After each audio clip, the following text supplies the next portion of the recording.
पत्र दिलं होतं अतुल सावे यांना. त्यानंतर अतुल सावे असं म्हणाले की 5 वर्ष आमच्याकडे 237 आमदार आहेत, ज्यांना युतीत राहायचं नाही ते बाहेर पडतील. मी प्रथम अतुलजी सावे मंत्री महोदय यांना सांगू इच्छितो की 237चा जे एवढा आकडा बहुमत मिळालं त्याचा कोणीही माज करू नये.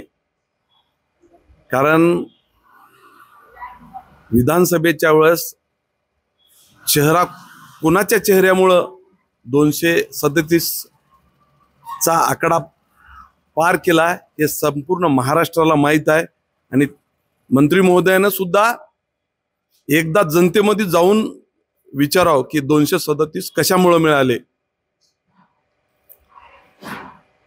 त्याचबरोबर राहिला दुसरा प्रश्न सत्तेतून बाहेर पडण्याचा किंवा सत्तेत राहण्याचा. माननीय मंत्री महोदय सावे साहेब यांना कोणी अधिकार दिला की तुम्ही पक्षातून बाहेर पडा म्हणून, हे सुद्धा पाहणं गरजेचं आहे. आणि दुसरा महत्वाचा विषय की तुम्ही कोणाकोणाला बाहेर पाठवणार आहात. आज नांदेड जिल्ह्यात एकूण महायुतीचे 9 आमदार आहेत.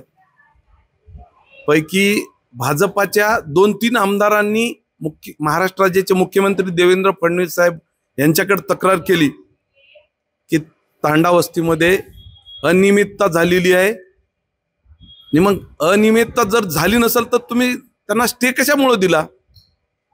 तुम्हीच सांगता की अनियमितता झाली नाही, तुम्ही स्टे देता, म्हणजे कुठलं खरंच आम्ही धरायचं.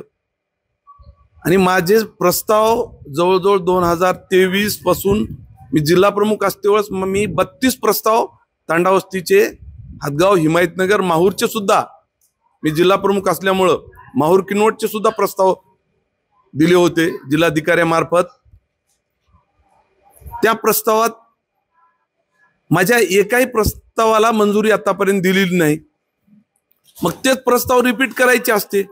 तुम्ही एवढ्या घाईत नियोजन करता आणि 27 तारखेला प्रस्ताव मागून घेऊन कुठलीही समिती पुढे न ठेवता प्रस्ताव तुम्ही मागून घेता.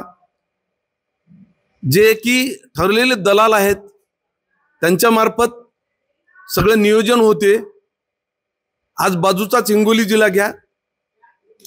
हिंगोली जिल्ह्यातल्या 3 आमदार महोदयासोबत, एक राष्ट्रवादीचे नवघरे साहेब, दुसरे भाजपाचे मुटकुळे साहेब, तानाजीराव मुटकुळे साहेब सन्माननीय आमदार, त्याचबरोबर शिवसेनेचे संतोषरावजी बांगर साहेब, तिघाशी मी चर्चा केली तर तिघांनी सुद्धा सांगितलं की भाजपाचे आमदार तानाजीराव मुटकुळे साहेब यांच्या मतदारसंघात 6.5 कोटी रुपयाचे तांडावस्तीचे काम त्यांना न सांगता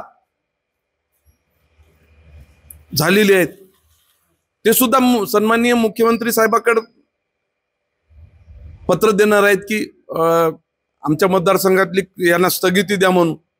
त्याचबरोबर वसमतचे आमदार सुद्धा स्थगिती देणार आहे मागायले. कळमनुरीचे आमदार सुद्धा स्थगिती मागायले. मी तर स्थगिती सुद्धा मागितली नाही. कारण माझं म्हणणं की बाबा माझ्या मतदारसंघात आलेले आहेत तर ठीक आहे, काही हरकत नाही, मी स्थगिती मागणार सुद्धा नाही. परंतु ज्यावेळेस कुठल्याही निधी मंजूर मंत्री महोदय करतात त्यावेळेस तिथल्या स्थानिक आमदारांना विचारलं तरी पाहिजे, कमीत कमी तुमच्याकडे आम्ही एवढे पैसे टाकायलो. असा प्रकार कुठलाही झाला नाही. आणि परत एकदा मी सांगू इच्छितो की 237 फक्त एकनाथरावजी शिंदे साहेब यांचा चेहरा समोर करून हे 237चं यश आलेलं आहे. याचा कुणी गर्व अभिमान करू नये एवढंच मी सांगू इच्छितो मंत्री महोदयांना. साहेब, किनवटचे आमदार धुराव सरांना यांनी सुद्धा मुख्यमंत्र्यांना पत्र दिले. बोरवाडी तांडवा या गावात 1,25,00,000 रुपये निधी टाकला तांडावस्ती. आता मला एक सांगा, बोरवाडी तांडा मी ज्यावेळेस मंजुरीचं पत्र GR बघितला, बोरवाडी तांड्याला लोकसंख्या आहे 800, त्याच्यातली 400 लोकसंख्या आदिवासी समाजाची, 400 बंजारा समाजाची. 400 लोकसंख्याला 1,85,00,000 रुपये तुम्ही मंजूर करता, हे कुठल्या नियमात बसते. मागच्या वर्षी सुद्धा त्याच तांड्याला तुम्ही पैसे दिले होते. म्हणजे तुम्हाला एवढा हा तांडा प्रिय का वाटला? ह्याच्या मागे काय असू शकते? सरळ सरळ आहे की अनियमितता आहे. हे अतुलजी सावे साहेब मिनिस्टर मंत्री महोदय यांनी मान्य करावे. आणि राहिला प्रश्न बाहेर निघायचा, हे पक्ष ठरवून ना, तुम्हाला अधिकार कोणी दिला? तुम्ही आमच्या नांदेडचे पालकमंत्री आहात, त्याचबरोबर कॅबिनेट मंत्री सुद्धा आहात. एवढे अधिकार ठीक आहे, परंतु महायुतीचा बाहेर पडण्याचा अधिकार तुम्हाला दिलेला नाही. ते पक्ष ठरविल, महायुतीचे नेते ठरवतील. असं मंत्री महोदयाकडून जे कालच्या नांदेडच्या दौऱ्यात त्यांनी वाक्य काढलं, हे चुकीचं आहे, हे कोणालाही पटणार नाही. आणि मी पुन्हा पुन्हा सांगतो की 237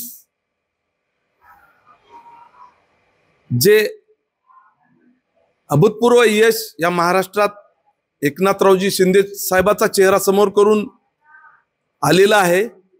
एक जनतेमध्ये जाऊन तुम्ही विचारा, आणि जनतेला सर्व काही माहीत आहे. याचा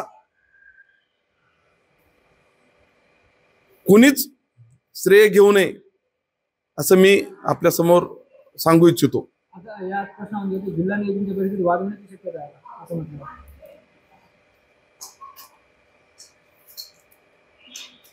जिल्हा नियोजनच्या बैठकीत वाद येणारा काळच ठरवेल.